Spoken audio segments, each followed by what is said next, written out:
when I asked, this is Sam Stein as a piece, when I asked State Senator Willie Preston, the Senate chair of the Illinois Legislative Black Caucus, whether he was risking disempowering Democrats nationally in order for Black Democrats to hold on to power in Illinois, he said he didn't give it. Actually, this is a paid piece. He basically said he didn't care about helping Democrats who wants to protect Black people. Right.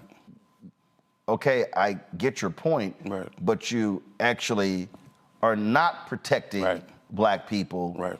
if that's your stance, right. if you're always going to be in the minority. Right, because there's Black folks in your state, in Illinois, who won't have health care, who won't have access to education, who won't have access to housing, who won't be able to deal with police violence. And so by not protecting us nationally, you are hurting your own community, even in your own state. Now, it's a real issue. I don't want to ignore that issue, because in California, that's part of what we're actually seeing with that Prop 50, right? Which is, in order to add those 5 districts, they had to move around some stuff. And as a result, some of the Black districts may not, they'll probably stay Black, but they may not be as Black, right? And we have to have a conversation. I think what you're getting at is, look, they can't all be 70% Black or 65% Black, right? If it goes from 65 to 60 and we're able to protect the country and doing so, our communities across the country, then that's something that we need to talk about. But the other issue is this. We got to have a larger discussion around this entire redistricting process, right? Mm-hmm. I know you remember, just as I do, in '93 when Clinton won and he nominated Lani Guinier to be in the Department of Justice. Yep. And then he pulled her nomination because he said that some of her ideas were dangerous. And I remember being like a college student at the time. I said, well, wait a minute. If they're saying this sister's so dangerous, I want to know more about what she was talking about. She was talking about proportional representation.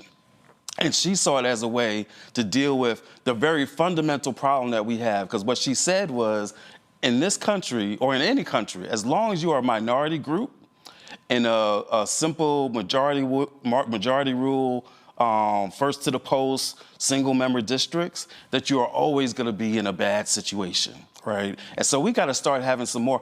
We got to fight for the Voting Rights Act, because there's a bunch of stuff that we need to protect that the Voting Rights Act deals with. But we also got to start having some conversations around what other structural solutions do we have to make sure that we get the representation, and to deal with the issue that you're saying, that once we get that representation, that we're actually able to govern and rule and to pass good policy. Of course, this was when Lani Guinier was actually appointed.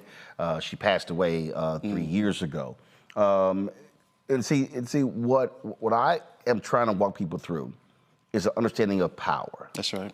And again, then you get these people, they're like, well, you're just being a shield for the Democratic Party. Here's a perfect example.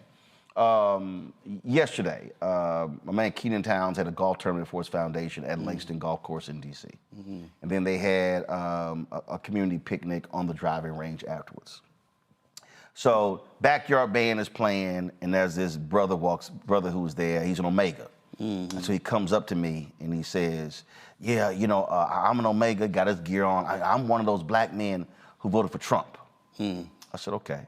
So he starts telling me about, Kamala, she really Indian. She wasn't Black. She didn't claim Black. And I was like, well, that's a lie. Right. So he starts going on this nonsense. And he starts talking about, we got to have, FBA specific policies. And so he's going, and I heard you, and I said, okay, you do know, you are aware you cannot pass Black specific